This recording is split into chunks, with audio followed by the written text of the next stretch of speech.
అప్పుల బాధలు వెంటాడుతున్నాయా? అయితే 6 జేవిఆర్ వారి జాతిరత్నాలు ధరించండి. హలో అండి, అందరికీ నమస్కారం. నేను మీ కట్టా కార్తీక్. పాలకులు మారిన ఆంధ్రప్రదేశ్లో నకిలీ మద్యం సరఫరా మాత్రం ఆగటం లేదు. జగన్మోహన్ రెడ్డి గారి పరిపాలనా కాలంలో 2019 నుంచి 2024 మధ్య ప్రభుత్వ మద్యం దుకాణాల్లోనే అఫీషియల్గా నకిలీ మద్యాన్ని ఏ రకంగా అమ్మారు, ప్రజల ప్రాణాన్ని ఏ రకంగా హరించారు అనేటువంటి విషయాన్ని మనం అనేక వీడియోలో చర్చించుకున్నాం. ఆ రోజు జరిగినటువంటి లిక్కర్ స్కామ్ మీద ఇప్పుడు విచారం జరుగుతూ ఉంది. ఆ విచారం జరుగుతున్న క్రమంలో వచ్చే వాస్తవాల మీద కూడా మనం అనేక వీడియోలు మాట్లాడుకుంటూ వచ్చాం.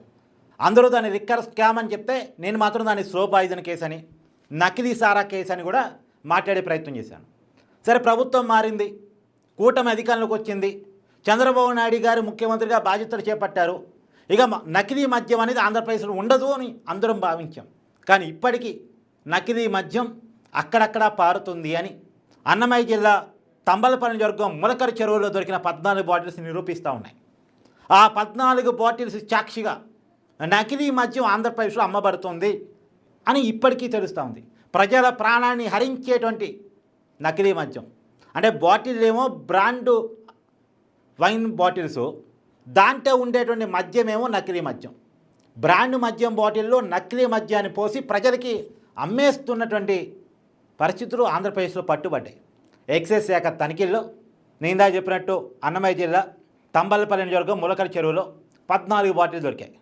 దాని వెనకాల టీడీపీ నాయకుడు కూడా ఉన్నాడని గత కొన్నాళ్ళుగా సాక్షిలో కూడా కథనాలు రాస్తూ ఉన్నారు. వైసీపీ కూడా గట్టిగా మాట్లాడుతోంది. జగన్మోహన్ రెడ్డి గారు కూడా ఇలా చాలా పెద్ద ట్వీట్ చేశారు. నిజానికి ట్వీట్ నిన్న చేశారు. చంద్రబాబు నాయుడు గారు, మీరు నకిలీ మద్యానికి బ్రాండ్ అంబాసిడర్గా మారారు. మీ ప్రభుత్వ కాలంలో నకిలీ మద్యాన్ని విచ్చలవిడిగా అమ్ముతున్నారు.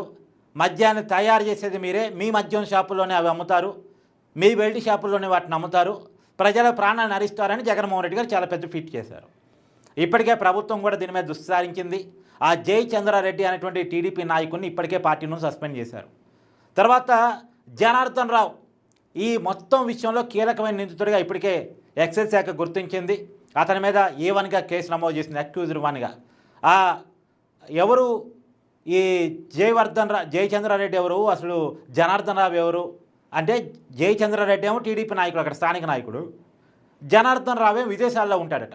అతనికి విజయవాడలో ఒక లైసెన్స్డ్ బార్ ఏదో ఉందంట. ఆ బార్లో కూడా మళ్ళీ ఇదే మద్యాన్ని అమ్ముతున్నట్టున్నారు. ఇంకా రాబోయే కాలంలో అనేక విషయాలు ఇంకా బయటకు రావాల్సి ఉంది. తర్వాత అదే ఏరియాలో ఉన్నటువంటి Andhra wines, rock star wines, ఇలాంటి చోట్ల ఈ నకిలీ మద్యాన్ని అమ్ముతూ ఉన్నారట.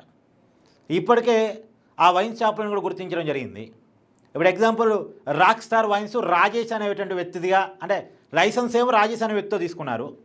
దాన్ని ఎవరు నడుపుతున్నారు అంటే ఈ జనార్దన్ రావుకు సంబంధించిన మనుషులు ఏదో నడుపుతున్నారు నకిలీ మద్యాన్ని సప్లై చేస్తూ.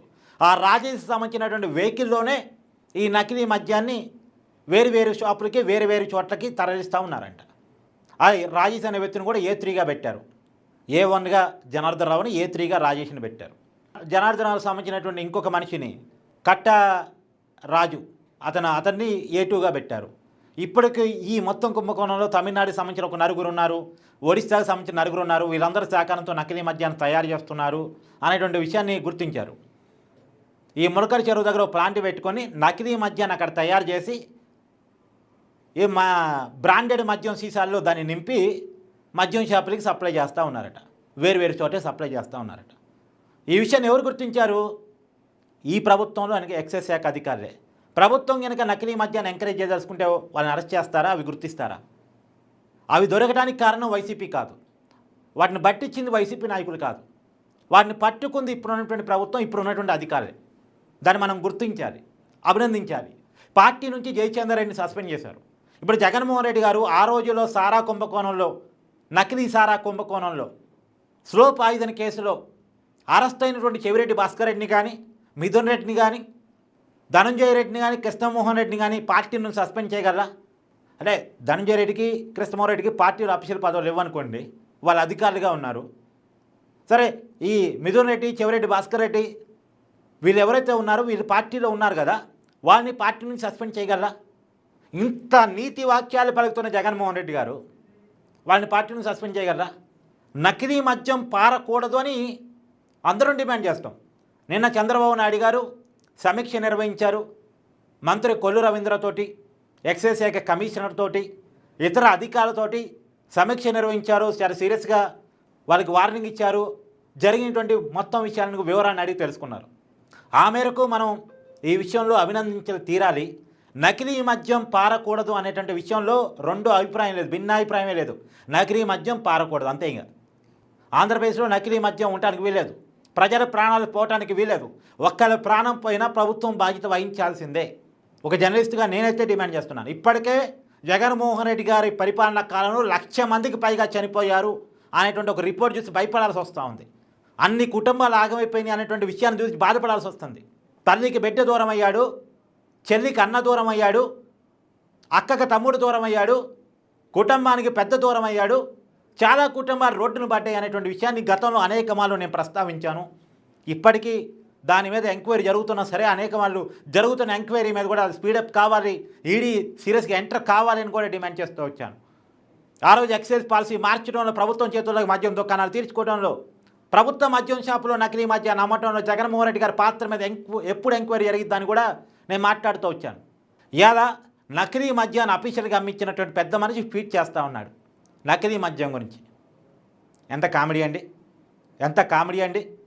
సరే, ఈ కామెడీని కూడా పక్కన పెట్టి నకిలీ మద్యాన్ని తయారు చేయటాన్ని మనం వ్యతిరేకించాల్సిందే. అది ఎవరైనా ఏ పార్టీ ఉన్నా సరే ప్రజల ప్రాణాన్ని హరించేటువంటి పరిస్థితిలో ఎవరున్నా వాళ్ళ మీద మనం సీరియస్గా రియాక్ట్ కావాల్సిందే. ప్రభుత్వం సీరియస్గా రియాక్ట్ కావాలంటే సమాజం సీరియస్గా ఉండాలి. సమాజం సీరియస్గా ఉన్నప్పుడు ప్రభుత్వాల్లో భయం ఉంటుంది, ఒళ్ళు దగ్గర ఉంటుంది. కాబట్టి దీని మీద మీ అభిప్రాయాన్ని కూడా కామెంట్ రూపంలో తెలియజేసే ప్రయత్నం చేయండి. Thank you.